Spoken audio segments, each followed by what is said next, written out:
Hello and welcome to the Property Empress Podcast. I'm your host for this evening, Anna Pierce, and unfortunately, Richard isn't with me today. So if you're a regular listener, then normally Richard is kind of the host and I'm there as the property person, Property Empress. But as you know from a few weeks ago, Richard has relatively recently moved house and he's also living in his camper van part time because he's moved quite far from where he lived before, and his work is near his old house, so it's a whole it's a whole brilliant mess. And I'm sure Richard will share more when he's back, but it does mean everything's really up in the air. So unfortunately, you're stuck with just me today. But hopefully Richard will be back very soon. So yeah, so sorry. And Richard, if you're watching or listening, we hope you come back soon because we miss you. And on that note, I'd also like to say I'm really sorry that we didn't do a podcast last week. We actually did do the podcast, but unfortunately with everything going on with Richard at the moment, he just didn't have the time. As you all know, he works very, very hard. So he didn't have the time to edit it and upload it. So sincere apologies for that, but hopefully tonight's amazing episode will make up for it. Tonight, what are we talking about? I feel like I need to talk to myself tonight, Anna. What are we going to be talking about? Well, tonight I'm going to be talking about inspections because although I don't think it sounds especially exciting, it is actually incredibly important as a landlord and a property investor to do relatively regular inspections. And if you've watched or listened to the podcast previously, you'll know that we self-manage, we find our own long-term dream tenants, so we don't use a letting agent. So that means we have to do our inspections. So I thought it was a really important one to cover tonight. So I'm going to be talking a little bit about what inspections are. I'm also going to touch briefly on the tenancy agreements and what actually is in the tenancy agreement, and then how we carry out our inspections, how regularly we do our inspections. It's not a particularly complicated subject. It's not something that's overly demanding, but it is quite important. So that's what we'll be covering this evening. So I hope that's okay. So inspections. I mean, I think most people have a relatively good idea of, they kind of do what they say on the tin. But I think most people kind of understand, or I think what most people's perception with inspections is, or are, that the landlord is going in to inspect the property. And I think the name inspections actually creates quite a negative association with inspections. And I know from being I was originally a tenant, I'm still a tenant. We've lived in our own home, we've gotten back into rental. And even as a well-versed, experienced landlord, and I know how these things work, when we get that dreaded email, usually saying there's going to be an inspection, it is quite nerve-wracking because you are like, they're coming in to look at how the house is being kept. So I do understand that tenants can get quite nervous about it, and it can be quite traumatizing, particularly if you've had a not so good experience with a landlord or the letting agent previously. So the idea of the inspection, the whole thing can be quite unsettling for a tenant. So that in itself is to bear in mind. So we try and diffuse that whole energy as landlords, and it's worth knowing what the point of the inspection is, because actually it's not for the landlord or letting agents to come in and check up on how the tenant is looking after the property.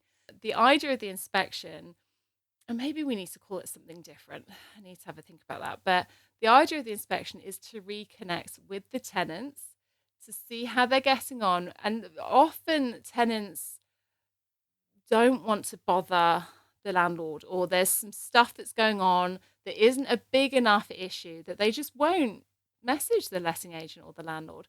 So the idea of the inspection is to go in and create that space to reconnect with the tenant, reconnect with the property, and to talk to the tenant, find out if there's anything that actually does need a little bit of TLC. And also, and this is probably the most important thing, but if you're going in as landlord, for you as the landlord to be able to go in and have a look at the property and potentially to spot any issues that the tenant might not realize is there before it gets bad, basically. And I always think of water. But the best example is if you have a seal that's gone on a bath, the tenant might not think it's a big deal. They might not know property in the way that you as a landlord will. So they might not think it's a big deal. Or maybe say you've got little kids. Do you know what I mean? There's bigger things to worry about when you've got little 3-year-old and 5-year-old running around. And something like a seal going on a bath, they might not have noticed it, or it might just not seem like a big deal. But if that seal is left, the water will get down between the bath and the wall, or wherever it is, and it could potentially create some bigger issues down the line that are going to cost far more money than to just get that seal redone. So I always think of that as the best example when we're going in. That's the kind of thing we're looking for. With our more experienced eyes, is there anything that could really use some love and attention? And also to help keep the property, beautiful, or as beautiful as you can for the tenants.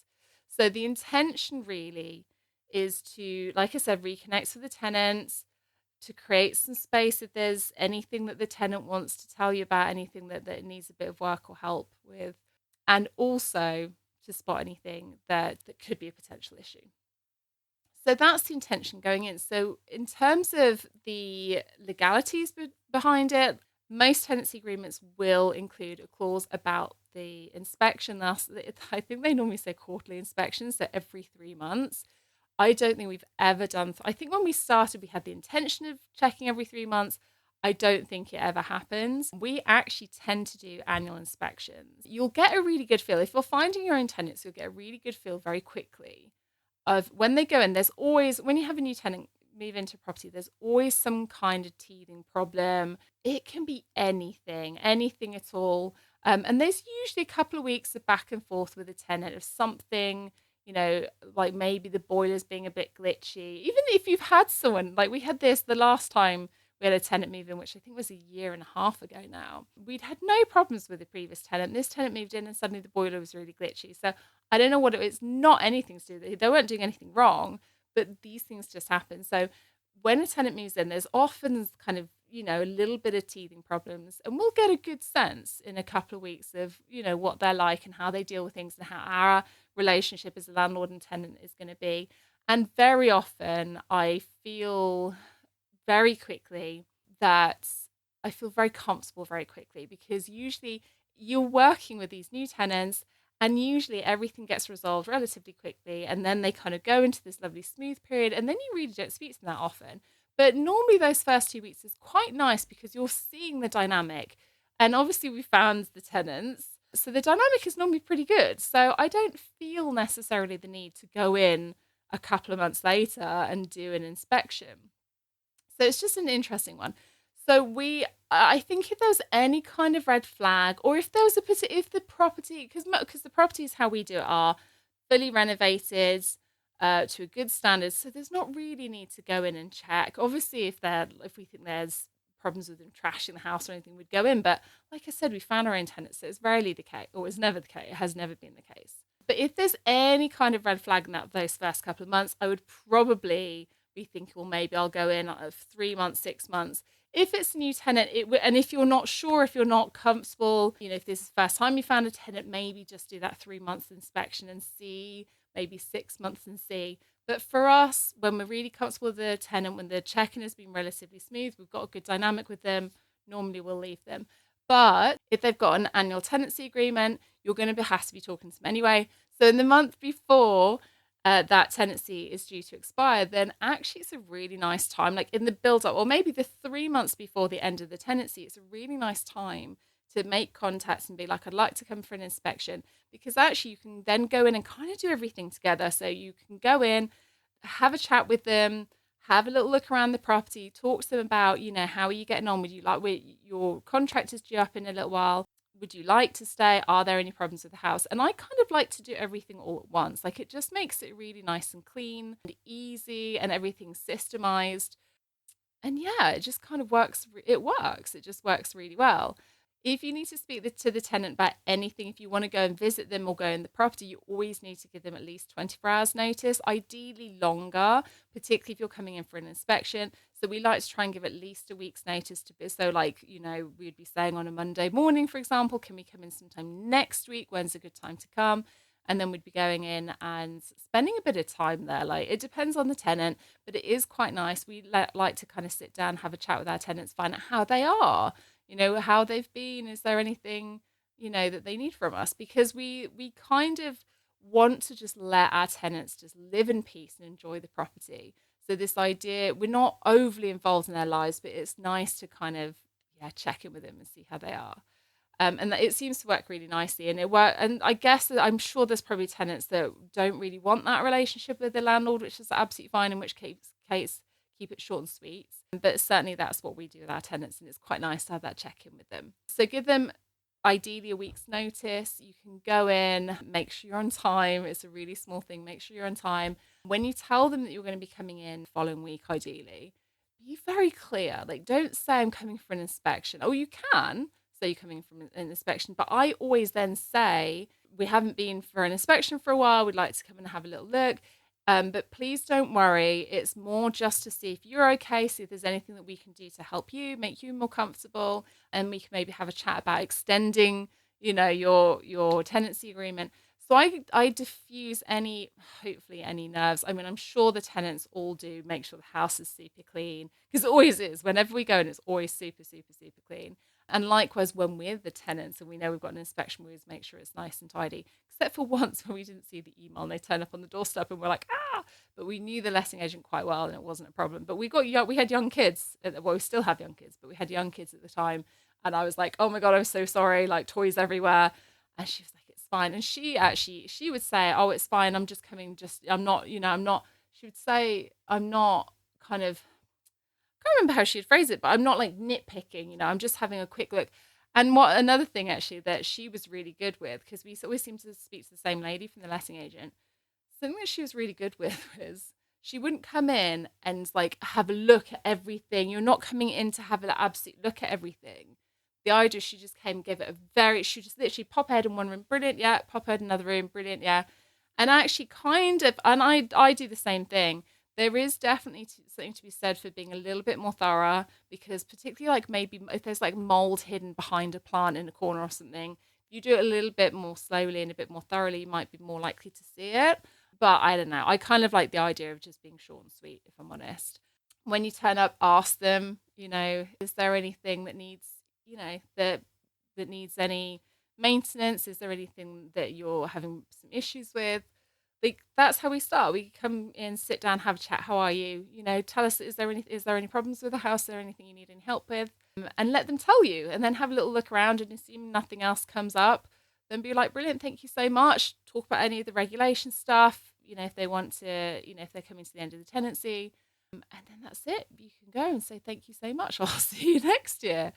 I like the inspections. I like reconnecting with the tenants. I like the whole process, really, because I want our tenants to just feel like they can just freely live happily whilst paying rent in our properties. I want them to feel that way, and I don't want them to feel like we're parents checking up on them. So it is a balance, and it does depend on the tenant. But I think most of our tenants are families. We do have actually one chap in a 1-bedroom house. I think all the rest are families that I can think of. So, actually, we've got mum and daughter as well. But anyway, so yeah, it is quite nice to go in and have a conversation with them and reconnect them. It's just nice. It's nice, and what we find is that they reflect their energy back to you. So if you're quite respectful but professional, they're the same. I think that's it in a nutshell. I think I've covered everything that I wanted to say. Oh, actually, one other thing I will just very briefly add. I don't take pen and paper or anything like that. If there's a few things that do come up for whatever reason, then I will take notes on my phone. I don't bother taking pen and paper. Again, I just think it feels a bit formal, but it is worth keeping a record. So what I tend to do is once I've left and I go and sit back in the car, I actually do an audio and I just upload it. We've got like a cloud that keeps all of our tenancy documentation. So when I get back in the car, I just do a quick, this is the date, this is the property, these are the people who are here. And I just run through very briefly, the conversation, like, how are they? Like, they're doing really good. Like, happy lockdown's over, whatever it is, whatever the conversation. And I normally just maybe anything between 2 and 5 minutes, depending on what was discussed. a little audio, and then I just upload it. And I've got it there. Obviously, if there's action points, I'll follow up on that. But usually it's just nice to keep a little record. I'm always very conscious of data protection. So don't give too, like, if you've had a chat, they're like, I don't know, they've had some medical issue, they've told you about it. Don't put it in your note. It's just high level, like, yes, they're doing good, or they've been struggling, or whatever it is. So with anything to do with data, just be very mindful. Don't keep more data than you need to. Like, keep absolute bare minimum. But I think that's everything.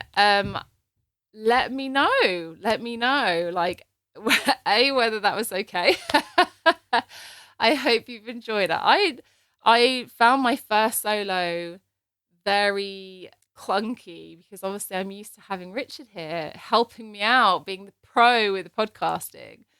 So yeah, the first one felt clunky. This has been really good fun, but I do worry sometimes that I love talking about this stuff, so I worry sometimes I go into too much detail, but I feel like that's enough, but not too much.